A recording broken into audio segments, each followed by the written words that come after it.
Hello everybody, welcome to today's event.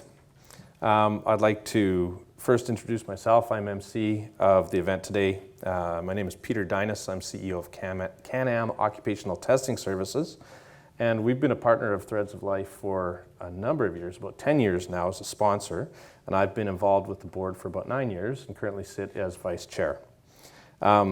CannAmm certainly is very proud to work with this organization. We have a number of things in common with respect to our mission and our vision to try and eliminate workplace incidents. And so it's certainly an honor to be here. I'd like to say thank you to everybody who's in attendance in person today and everybody who's joined us online. Thank you very much.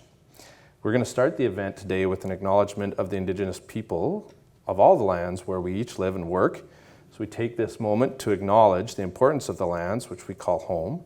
We do this to reaffirm our commitment and responsibility in improving relationships between nations and to improve our own understanding of local Indigenous peoples and their cultures from coast to coast.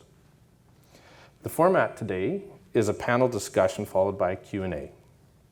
So for those attending in person, you've got some cards. You may have some cards available. And you'll be able to record your questions and hand them in to the folks at the back of the room, help out. We have those attending virtually are able to record their questions via the Q&A feature on the software platform. We'll try to answer as many questions as time permits, and we'll record the remaining questions and respond later via email. So our preference would be to record all the questions after our guests have presented. It's my pleasure to introduce our 4 panelists. Russell Claus is a Threads of Life family member and speaker. Russell's life was forever changed when in his early 20s he sustained a life-altering injury. And Tennier is president and CEO of the Canadian Centre for Occupational Health and Safety. CCOHS is a national partner of Threads of Life. Rod Cook is vice president, Workplace Health and Safety Services at WSIB. WSIB and its predecessor, WCB, is a founding partner of Threads of Life. And Shirley Hickman is joining us obviously today too. She's founder and executive director of Threads of Life. So I'm going to call on each of our participants, our panelists, to reflect on how they've been impacted by Threads of Life and share their perspective on Threads of Life's future. While the speakers present, please again submit your questions, any questions you may have through the app or to the folks at the back of the room, and we'll aim to answer questions following all 4 of the discussions. So first, we'll begin. Please join me in welcoming our first panelist, the founder and executive director of Threads of Life, Shirley Hickman.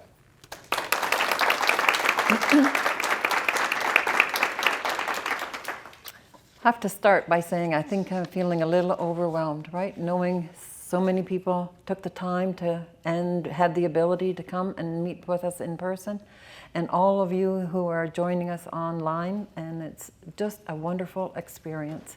And I'm grateful to each of you for taking the time to reflect on Threads of Life and to reflect not just the past, the 20 years that have gone by, but to think about the future, right? That's equally important or more important. Where do we go?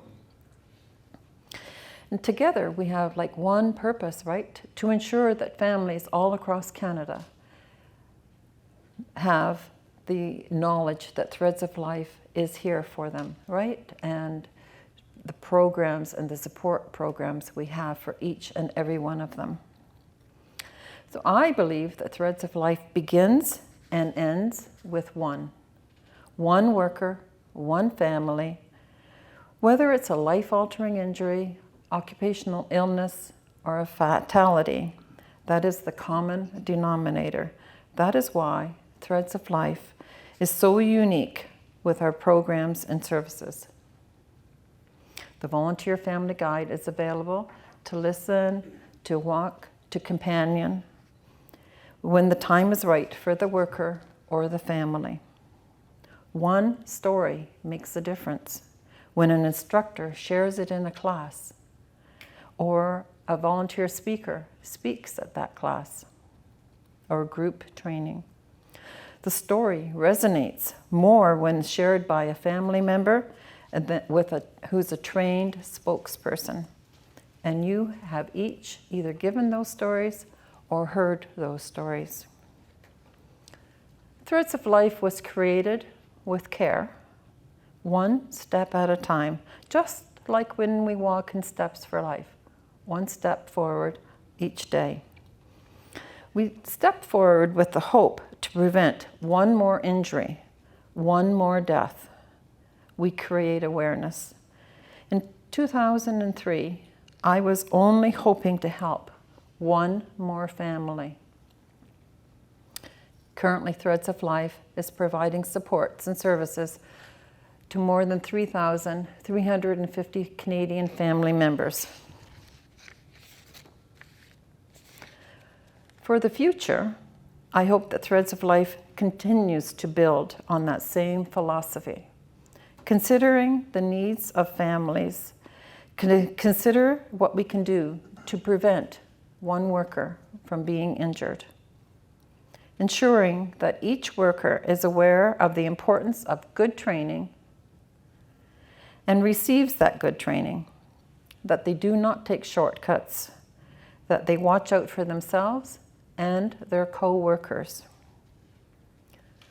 Threads of Life is a unique Canadian organization providing peer support led by peer providers.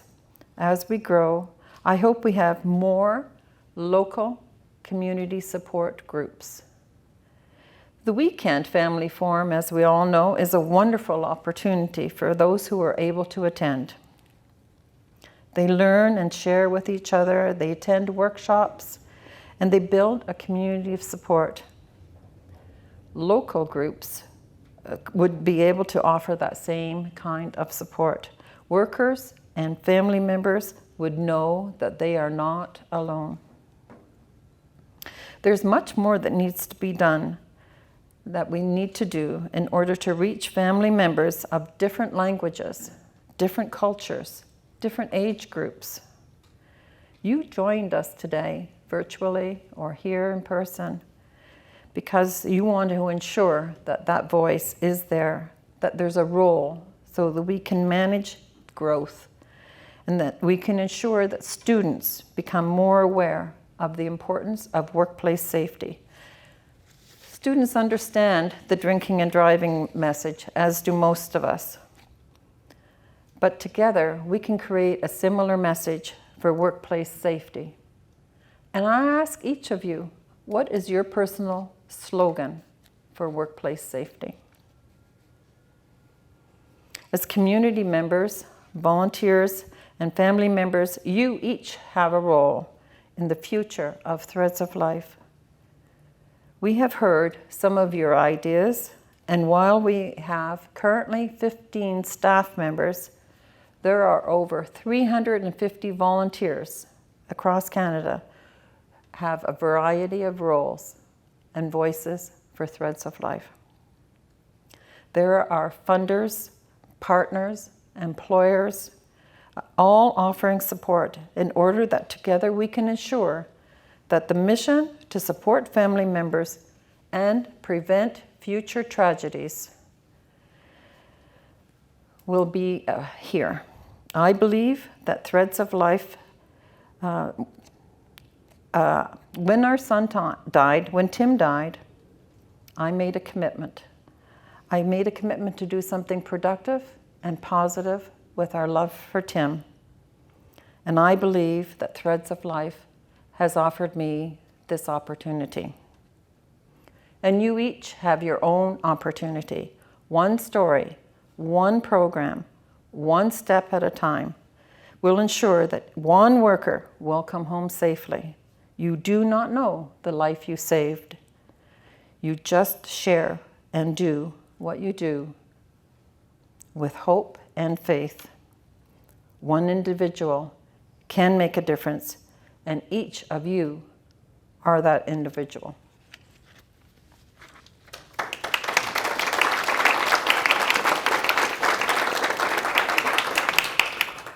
Thank you, Shirley. And thank you for the vision and the initiative you took to start this organization that's brought us all here together. Next up, we have Tennier, again, President and CEO of the Canadian Centre for Occupational Health and Safety, to share a little bit of her perspective and history in working with Threads of Life. Thank you very much, Peter. And it's just really wonderful to be here with you this afternoon. It's truly an honor. I joined Canadian Centre for Occupational Health and Safety, or CCOHS as we're better known, a little over 5 years ago. And one of the first questions I asked was, who should I know? What organization should I get to know? Well, I mean, that didn't take long to find out. You need to get to know Shirley Hickman. I said, oh, okay, well, who's Shirley Hickman? With Threads of Life. And it wasn't a couple of weeks later, I think, that we had the opportunity to meet in Victoria, beautiful Victoria. And that's where we met for the very first time. And it was at the national launch of Safety and Health Week, Occupational Health and Safety Week. And I listened as she shared her very deeply personal story of beloved Tim and his workplace tragedy, and how she and her family navigated the days and the months and years that followed. And that day really was pivotal, Shirley. I had a good grasp of the understanding of, what we were supposed to do, how we're supposed to do it. And now I had the why. The why. Why do we do what we do at Canadian Centre for Occupational Health and Safety? And why we do what we do to prevent work-related injuries, illnesses, and deaths. So over the years, I became a little more familiar with Threads of Life and their work. I could see the organization represent a positive response in the face of great tragedy. I had the opportunity to speak to one of your forums, one of your weekend forums early on, and that was extremely moving. It left such a deep, deep impression of the willingness to share, the deep emotional work that goes along with preparing for such an event. And this organization's membership is like none other. It's sharing your personal journeys to educate Canadians on what it means to put safety and well-being of workers first, and the impacts of when we don't, in fact. In your own unique experiences for good, creating pillars of support and a bond with others that very few could understand. That's what you do. CCOHS and Threads of Life go back a long way, almost to the beginning when Threads of Life came into being. We share a conviction that all workplace injuries and illnesses are preventable, as well as a vision of the future where people don't get sick or die from the work that we do. We must continue to do better, and you're the reminder every day that we need to keep going. And every year, the CCOHS Heart and Souls, that would be SOLES, team, don the yellow t-shirt and walk 5 kilometers along Lake Ontario for Steps of Life. And we're reminded of our purpose, and we hear firsthand about the impacts workplace tragedies have from Threads of Life family members as we invite to speak each year, We appreciate all that you've done, all that you all have done as well, and continue to do to make people aware of the importance of having safer workplaces. We're humbled by and we celebrate the work that you do. And we aspire to do better to reach more workers and employers in Canada every day to advocate for safe work for all. Thank you for the opportunity to be here.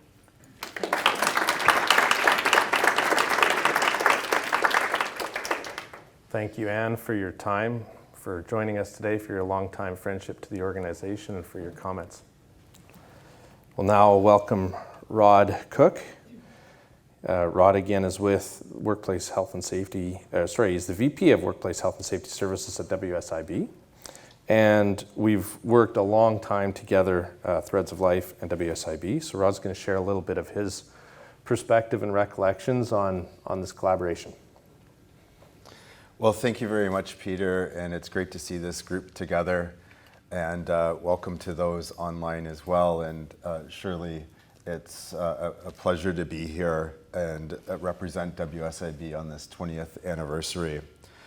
For 2 decades, Threads of Life has been there every step of the way for people going through trauma, who have lost a family member through a workplace injury or illness. And that commitment of helping people when they're at their most vulnerable is why the WSIB has been there from the very beginning. Our long and close relationship with the organization is based on shared values that we have with Threads of Life. You will find no greater allies for this organization than the people at the WSIB because of those shared values. I share a bond as well, both as a WSIB employee and as someone who has been living in the world of health and safety for most of my life. You see, my dad was a health and safety manager at DuPont in Whitby, Ontario, and I grew up learning the lesson that health and safety, there's never a time off. Those lessons live with me to this day. I remember being down at the DuPont plant and as a summer student, already ingrained in me this message of how important of health and safety is, and the green, yellow, and red lights that flashed outside of the plant, and my dad saying that it always needs to be a green light flashing. Yet still, I have this great benefit of and privilege of working at the WSIB with the work that I do. But still, unfortunately, almost every day, I see those emails come through my desk notifying me of another workplace tragedy. And behind that email is the tragedy that's unfolding with the family that's involved. And that's far too common. And many of you in this room have unfortunately had to live through that tragedy. Tragedy like Tim's just days before his 21st birthday. And as a father of 2 kids, at relatively the same age as Tim at that time, I have to tell you, I think about those tragedies like Tim's and others, because losing a child is a nightmare for any parent. And when it happens, those who are close to the family pull together to help them shoulder through that burden of grief and pain, and they do what they can. But the people who can help are those who truly have lived that experience because they've gone through it themselves. People need to know that they're not walking alone, that someone is there to help navigate that road in front of them. Being there for people walking that road is why this incredible organization was founded by Shirley Hickman, Paul Kells, and Sharon Freeman 2 decades ago. And it's why WSIB employees are long-standing Threads of Life supporters and enthusiastic participants in the Steps for Life walks. This year I had the privilege of leading the campaign again at WSIB, and we're really proud of the record turnout that we had in attendance this year. And we're very proud that we set an unprecedented amount of money this year through staff donations of $42,294. Better yet, our president and CEO, Jeff Lang, announced that the WSIB would be matching that amount again this year for a contribution of $84,588. It was just an amazing campaign, and it's because of the difference that Threads of Life makes. We're doubling our annual operating grant this year from $250,000 to $500,000.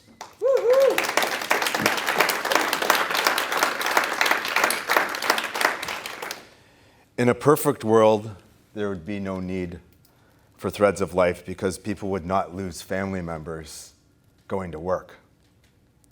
But it's not a perfect world. And because you are there for them, we are here for you. On behalf of everyone at the WSIB, thank you for 20 years of being there for people and your unshakable commitment to workplace health and safety. Thank you very much.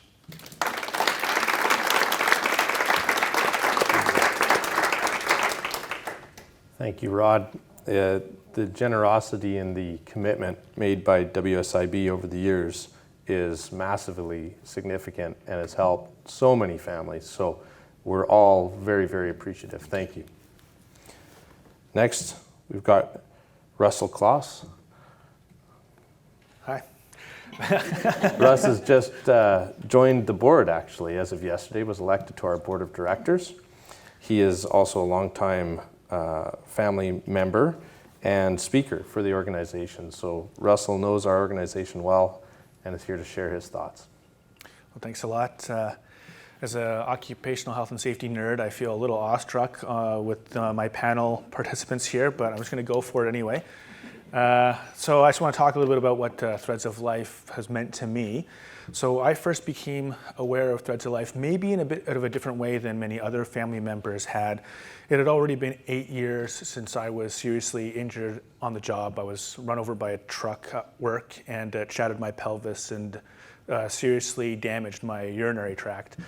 And but it had been 8 years and I had gone a long way and really had recovered quite a bit from my injuries. And I'd already reached some years before that to what I would consider to be my new normal.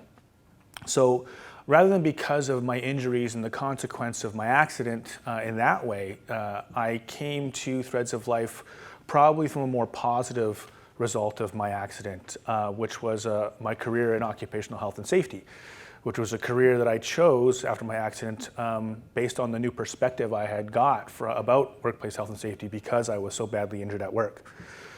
So as an occupational health and safety advisor at the time, some years ago, I was attending a safety conference, and there I saw a speaker from the Threads of Life Speakers Bureau giving a talk. And they were sharing their story, sharing their experience, and I left that conference being very struck by what I saw and what I heard at that time. So much about what that speaker was saying resonated so deeply with my own experience, not the details, but the feelings. And I knew then, leaving that event, that I wanted to get involved and be a part of what was going on here. And so that started at first with volunteering with my local Steps for Life event, and then eventually joining the Speakers Bureau to give my own talks. So I came to Threads of Life, first and foremost to kind of give back, to help. And maybe as well to atone in a way for the sense of guilt or embarrassment that I don't think I really realized I was feeling at the time of having recovered so well and so thoroughly in a way when so many other people who experience workplace tragedy never do or never even have the chance to do. But this sort of survivor's guilt that I was feeling in a way wasn't something I was really actively aware of. It was just feelings, uncomfortable feelings, anxious feelings I would feel whenever I would talk about my accident. And I would just avoid them and try to hide them and stuff them down and alter my behavior in a way that wasn't good for me, but allowed me to ignore those things.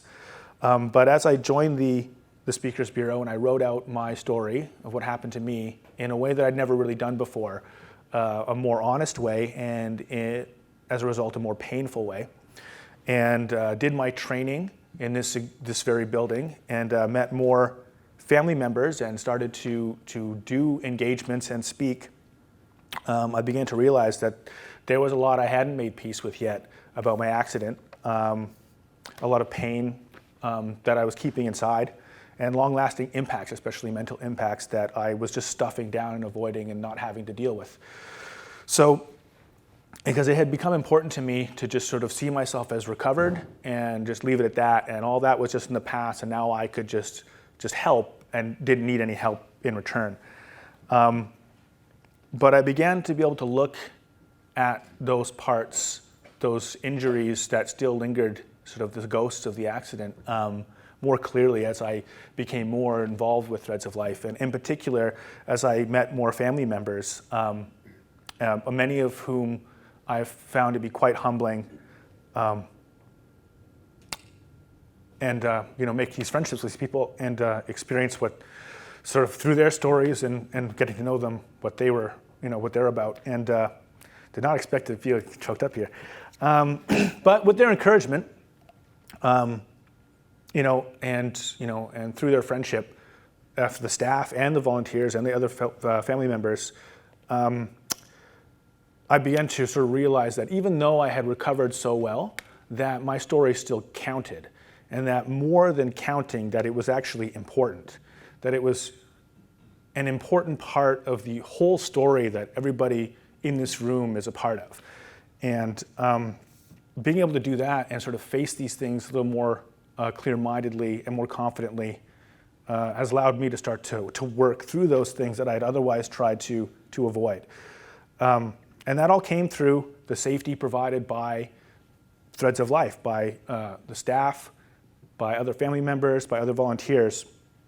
And that has all allowed me to, my time with Threads of Life has allowed me to not only turn a really painful and difficult part of my life into something positive, into something helpful for others, but also allowed me to begin to continue my healing journey, which had become stalled in a way that I didn't really even know that I needed and I would never probably have understood this in the same way as I do now if I hadn't encountered Threads of Life at that conference years ago. So for those reasons, Threads of Life and my participation in it and the contributions that I hope that I can give to it are really important to me.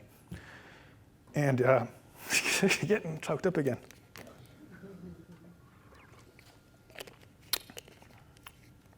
So yeah, it's something that I'm very proud to be a part of, and that the healing power of it, the power that's granted to it by everybody here and people who are watching, the family members, the staff, the volunteers, the donors, is something that I didn't understand until I, really became a part of it. So I'm going to try to wrap this up so I don't lose my voice here. But for all those reasons, it's just I'm really thankful for the organization existing, and I hope I can continue to contribute to it for many more years.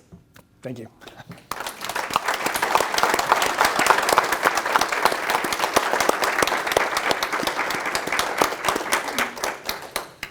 Thank you, Russ. I'm sure you will. Looking forward to working with you on the board. Next up, we have time for some Q&A. You can submit your questions. I believe we've got a mic runner. Yeah. Yes? And so if you have a question, there's the mic over there. If anybody has a question here. I've got a question for you, Russ, while people are thinking of them, and I'm sorry to not give you much of a breather here. I'm feeling a lot better. Good. What we see often with our family members is this incredible personal strength that they're able to draw from, and I'd welcome your perspective on where average, normal, everyday people find this superhuman sort of strength from a recovery standpoint and a courage standpoint. Where do I think that comes from? Yeah, from your experience and having worked with others and gone through the training. Yeah, I mean, to me, I think, it's just, and so for some background on myself, I work in occupational health and safety. Before I did, I was also a medic in the forestry subsector, which if you've ever heard my story, there's some irony there. But I think people just don't, everyone has this in them. And, I just think that, until you're really challenged in a way that it needs to come out, it remains hidden. It's in there, but everyone has it in them. And the resilience of all people when they're faced with this kind of challenge it really, I think it was a basketball coach or something that said this, but that adversity doesn't build character, it reveals it, right? And so these moments really reveal what we're all capable of, and the strength that's there. Obviously, situations like this where you have peer support and people understand you, that helps, but even without that, I just think that everybody has this kernel, this grain of resiliency and strength, and this will to survive inside them, that when you're faced with these kind of tragedies, you have no choice but to let that grow. And I think that's what shows up in Threads of Life. Thanks, Russ. And you and your organization are key players within the ecosystem of health and safety in the country. We're here to celebrate Threads of Life's 20 years anniversary, but we're also here to look forward and talk about the future. What are your thoughts perhaps about how the ecosystem interacts with Threads of Life, and what our organization could do to continue to grow and evolve and provide the supports that will be needed in the future? Mm-hmm. No, it's a really good question. I think the key for all health and safety organizations, no matter which part of the ecosystem you operate in, truly is getting messages out. It's about awareness. It's about reaching workers where they're at. And certainly the message of prevention, you have to use every tool that's available to you, particularly now we know young workers aren't tethered to computers or laptops. You have to get those messages out. They have to be succinct, they have to be direct, and they have to be visual. And I think that's where some of these attributes can really help the collaboration within the safety ecosystem, particularly with organizations like Threads of Life. And that may be something to pursue, is just sort of what are those short tidbits, those really quick hits that can go safety at your fingertips, right? And make it accessible to everybody, so that those workers who are out there every day on the front line and putting their lives on the line in many cases, that they can draw inspiration to go that extra little bit to be safe. And that the supervisors who are guiding these young employees, and unfortunately many young workers undergo catastrophic injuries early on in their career, that their supervisors can also help open up that world for them, the world of health and safety, and not make it sort of like kind of, what was the term you used? Nerd or whatever, health and safety nerd.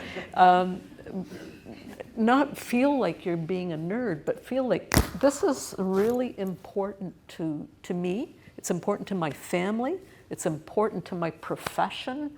All of those things, and getting the message out consistently, frequently. You can't just say, okay, well, we did this a little bit today and we're not going to do it again until next year. No, frequently, consistently, short messages, really reach workers where they're at. Thank you. Peter? Yes. We have a couple of comments from the online audience as well as a question. Perfect. So Alec says, I was involved in the early days with the Life Quilt project and then the first phase of Threads of Life. It's wonderful to see what Threads of Life has become and to know about all the lives which have been positively affected and the huge contribution that Threads of Life has made to prevention of occupational tragedies. And he's left his full name for us, that's Alec Farquhar. And Jessica says, thank you, Russell. Very appreciative of how you acknowledge that it still matters and is still important way to go. And then we do have a question as well from Shane. So this is a question for both Russell and Anne. What advice would you offer to health and safety professionals about how to respond to a serious workplace incident, both in the immediate aftermath and over the long term? Do you want to go or should I? Sure. That's always a great question. And I think first you react with empathy. understand what the individual is going through, recognizing as a health and safety professional that you're going to need to investigate this incident. What happened? How did it happen? Why did it happen? Answer all of these kinds of questions. But your immediate focus has to be the injured worker, and do what you need to do to get them the help, the care that they need. And then I think further on down the road, if this was one of your employees, or depending on what the employment relationship is, if it's one of your employees, you want to keep in touch. Don't forget these employees. Like, keep in touch. Make them feel part of your employment family, right? I mean, they didn't ask for this. They didn't ask to get injured. And they need to feel that, it's not in vain, that they're being remembered. So I would add, that I agree. Obviously, the immediate care of the individual, whether that's medical care or as well, immediately important. From the OHS said, coordinator, professional side of things, then, following that, she said it has to be investigated. The main thing I would try to caution, a health and safety practitioner in these sort of situations, they can be very emotional, and that can lead to difficulty in executing the investigation in a way that it should be, and to be focusing primarily on preventing this from ever happening again, rather than sometimes going down the tunnel trying to figure out whose fault it is. Another side of things I would look at too, just to follow again on your sort of longer term, workplace considerations, is that the other coworkers who may have been present or may not have been present, may have been close with that person, will be likely devastated by the situation as well. So things like critical incident stress debriefing and workplace restoration after the fact, I think, is something to really consider as well. And if I can just build on what Russell just said, because it sort of came into my mind, that the carers need care, right? The responders need to be able to absorb, process. So those who are responding, like the health and safety professional, this may be something you've never actually dealt with before, a really, really serious injury. So the carers need care, and as that professional, you need to recognize that you need to take a break. You need to think about yourself as well. So. I need a mic. So Shirley, you said you started Threads. You said you just reached out and you were trying to help one other family. And now after all these years, there's been many families helped, but how do families find you? Like, how do they hear about Threads? So I think families find Threads of Life a variety of ways. Shirley, could you repeat the question? Oh, I'm sorry. Linda's got the online people. Thank you. Oh, I'm sorry, I forgot about the online people. No, Shirley had mentioned that she was just starting out trying to help one other family. That was really her goal. And then after all these years, she's helped, and Threads of Life has helped, you said like thousands of people. And I guess I'm just asking how families find Shirley, because I remember you always telling me the story about when it happened to you, you didn't know where to turn or whatever. So I was just curious to know how families find you when tragedy finds them. So Threads of Life, families find Threads of Life a wide variety of ways. The Ministry of Labour, the inspectors, the WSIBs across Canada, the WSIB, they all are partners. They provide information to families. That's probably where most families find Threads of Life, from the materials that those providing services through those two agencies provide, social media, through employers, through Steps for Life, and through each of you. So you have a role, right? Reach out to people, and that's how families find Threads of Life. Sorry, Erin had a question as well. Hello. Hi. Hi, Erin. First and foremost, I want to thank all four of you for talking today and taking the time. I'm really impressed with all four of you and your careers. But specifically to you, Shirley, thank you for all you've done. You're a visionary. And that's to my next question. What do you see as the vision going forward for Threads of Life tomorrow, next week, and next year? And how can the community support you in achieving that vision? That's a great question, because that's exactly what we're hoping we will hear from each of you today, tomorrow, and the next day, right? So from those online and from those in here, Threads of Life, we built it on those of us that have been around for 20 plus years. We built it on a firm foundation, one step at a time. And that's how I believe Threads of Life will continue to grow, one step at a time, one person at a time. But we need each of you, right, to help us reach those families. How do we reach those families? That's a huge question, right? We know. I mean, I don't deal with statistics. Anyone who's known me for 20 years, know I don't talk about statistics. I talk about power of one, right? One person is one too many. One tragedy is one too many. So if we each went out and reached out to one family, use your social network, use your workplace, right? Use your newsletters. You are the folks that are going to help vision where Threads of Life goes next. So thank you for that question. It's a great question. Mary Ann Clayton speaking here. I have a question. What would the health and safety platforms be like if Threads in Life was not around?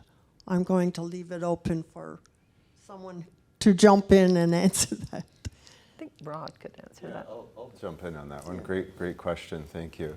So I think the health and safety platforms, without Threads, there'd be a massive gap in the system.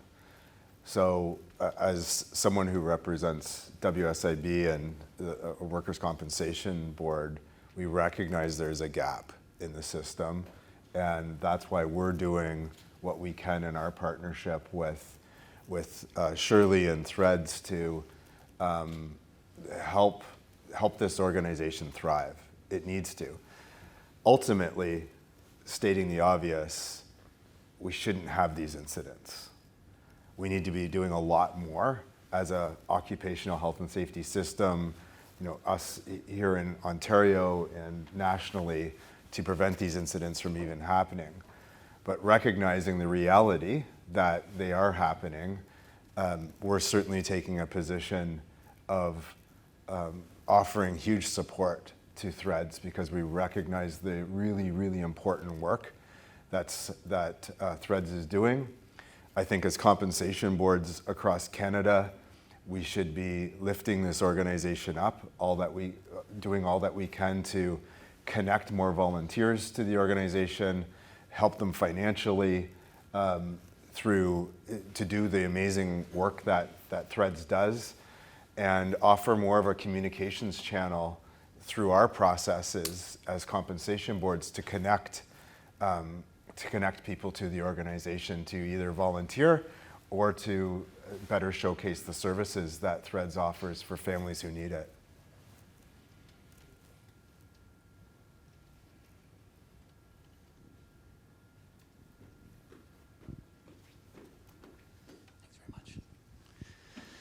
Hi, Todd Smith speaking here. I have another question for you, Shirley, as well. First of all, congratulations for you and Threads of Life for 20 years. I think it's tremendous that, first of all, you understood the need way back when, and you're able to drive the organization and bring all these great people along with you for the last 20 years. So congrats for that. My question is, obviously, Threads of Life is about helping families. But can you tell me more about the types of things that Threads of Life is able to do for families? So I think Threads of Life is way more than helping the families of the injured worker or the families that are dealing with a fatality. I think when families like yours, like mine, when the tragedy hits home, you feel like you're a victim, right? You don't know the system, you're wandering in the dark. It's a dark tunnel out there, you're lost. Our family was so supported by our community of support. We were carried everything our family needed for a number of months. And then people started going their own way, but we were still lost. We were lost in a system of investigations, and we were lost. So it's not just helping the immediate family, but recognizing, as it's been said, the co-workers. But our big piece is awareness, right? It's the power of volunteers, such as some of you in here, and Russell, going to schools and going to colleges and going to workplaces and sharing a personal story. An instructor can open a book and they can read a story, and it's just a story. And students and workers can just tune out. But nobody's on a cell phone flipping through anything when an individual, such as yourself, stands in front of a group and they absorb your emotions, and they understand why you're committed to making a difference for other Canadians.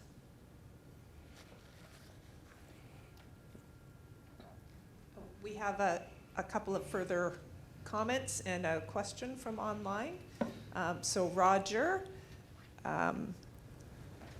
mentions fantastic accomplishments by the WSIB and Rod Cook's leadership, so congratulations there. And congratulations to the leadership group at Threads of Life for 20 years of excellence. Your work is making a significant difference to the lives of many. And then from Winnie, we have, thank you for sharing your experience, Russ. Very powerful. Similarly to you, I've struggled with survivor's guilt, and I wasn't even sure I belonged at a family forum, but it was Shirley's words about everyone's story being important that really helped me to heal. And then from Chris, we have a question which I think could be for any of the panelists. What do you see as the most impactful change in the last 20 years? And maybe we'll say impactful change in the health and safety world. It's a big question. Really good question. Where do you start? I'll make an early comment, but please jump in. What I'm starting to see that's a positive change is better integration of the occupational health and safety system across Canada. That's what I'm observing. I'm starting to feel like, there's limited resources, and we have to effectively use those resources to accomplish what we want to accomplish. And I feel like what we all want to accomplish is let's eliminate these tragedies. I feel like we're starting to work better together with the use of all of those resources. So if I look at Ontario and nationally, some of the collaboration that's starting to happen where we're, borrowing, stealing what we see in one jurisdiction, we should be doing it in another jurisdiction, which is better use of the resources that we have. So that's something that I'm personally observing, is I feel like we're starting to work a lot more collaboratively, and I think that's really, really important, given the challenge that we're always going to have from a funding perspective, and working in that collaborative way is what's going to help us accomplish what we want to accomplish, because we all have the same goal. I'll maybe chime in as well and build on Rod's comments. Interestingly, over the last 20 years, you might call it, the age of the internet, right? So the availability of information, of tools, of guidance, of networks is, I think, probably a really, really big development that wasn't there 20 years ago. And I think what that has also engendered is increasing advocacy, because that information is available. People can advocate now for health and safety, for workers. They can use tools that are available to make their workplaces safer. So I think that's been a really significant development over the last 20 years. I would say, from my perspective, I'm probably the youngest person on the panel. I'm not going to make any assumptions here, but but I joined the work. I joined the workforce about 20 years ago, and I wasn't originally in health and safety, but I was on the ground and worked in manual labor type jobs. And I would say, through there to now, and then getting into health and safety and having a more obviously focused look on that over the last more closer to 5-10 years. Something I would say as a positive change I'm noticing in the workplace is younger workers taking more ownership over their own safety and on ways becoming leaders for health and safety in the workplace, especially at the pointy end of the stick where things are going, even as simple as wearing PPE or something like that. I've seen, compared to when I was 18, that young people are understanding what's at stake when they go into work more, I think, than 20 years ago or 15 years ago.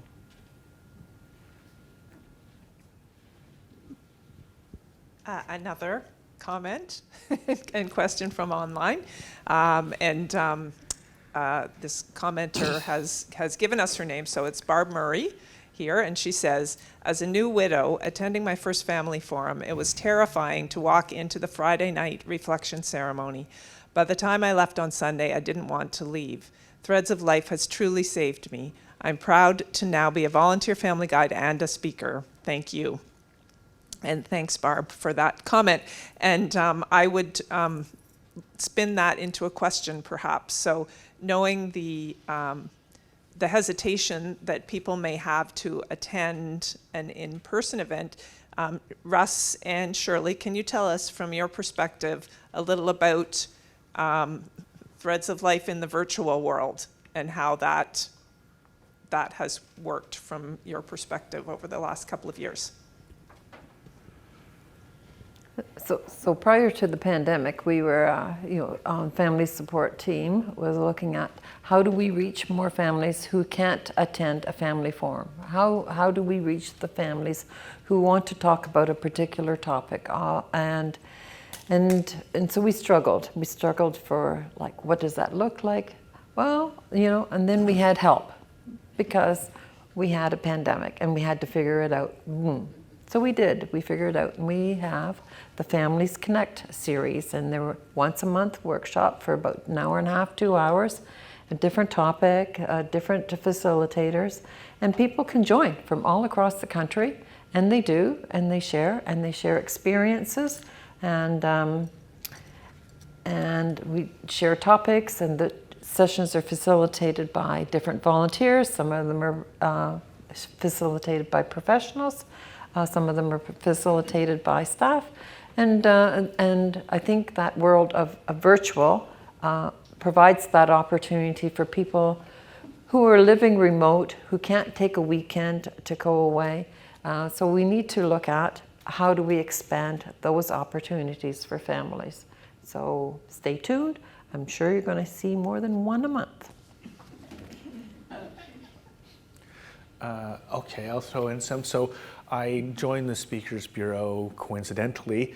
I believe it was the last group to be trained to do that right before the pandemic started. So my entire time with the Speakers Bureau has been in the post-pandemic world. And so I saw, the more seasoned and veteran members of Threads of Life beginning immediately uncomfortable and trying to negotiate and navigate this new digital remote situation.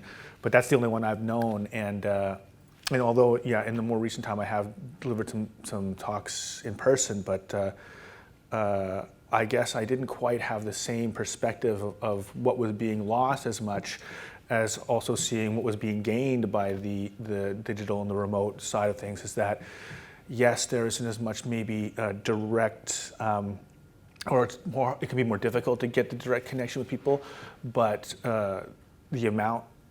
how many more people can be reached and how much more easily people can be reached is sort of like the other side of that coin that I think I've benefited from.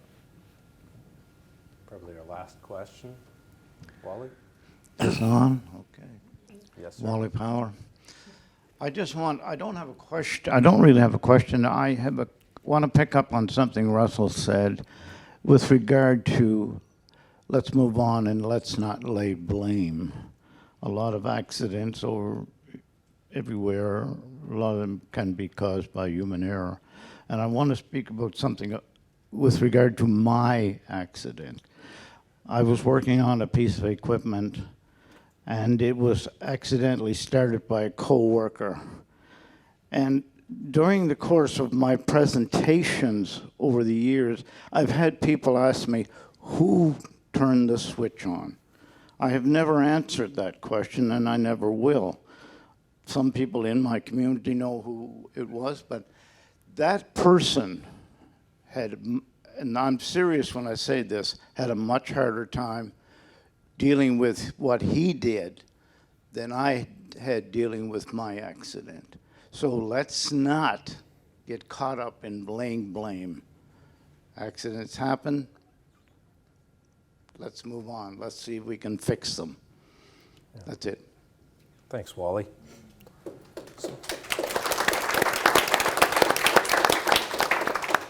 So we're coming up to the end of our time here.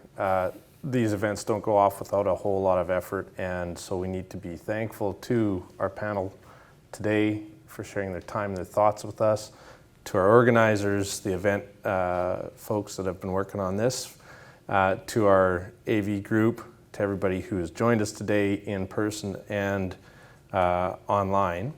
I think it's only fitting, given that we're celebrating 20 years here, that we give the last word to Shirley. So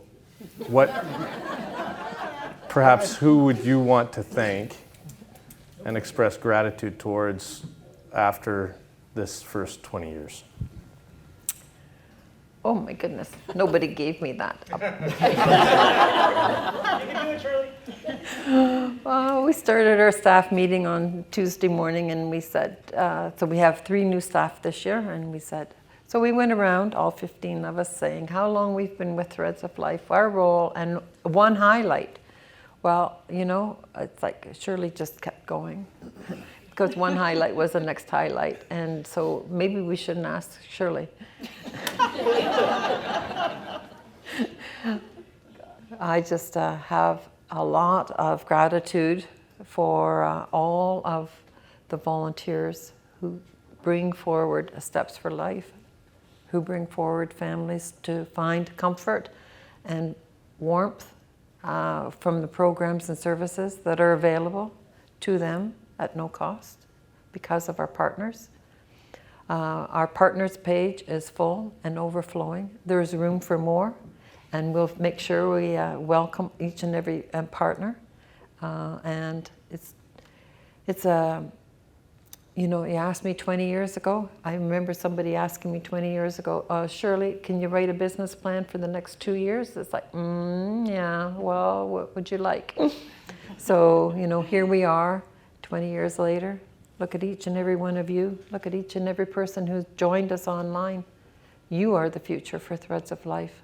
You're the ones that are going to reach out to families, and you're the ones that are going to reach out to employer groups, to health and safety organizations. And you're going to ensure that every Canadian becomes aware that Threads of Life exists.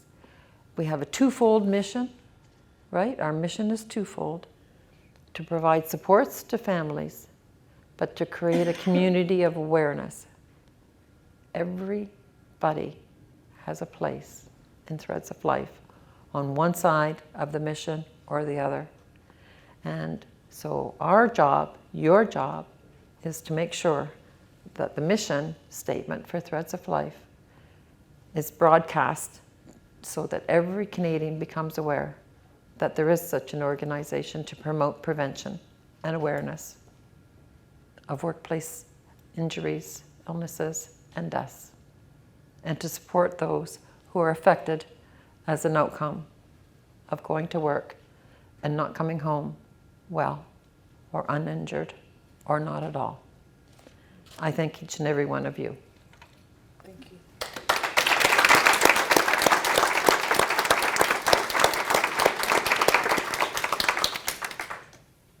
And with that, we're done. Thank you, everybody.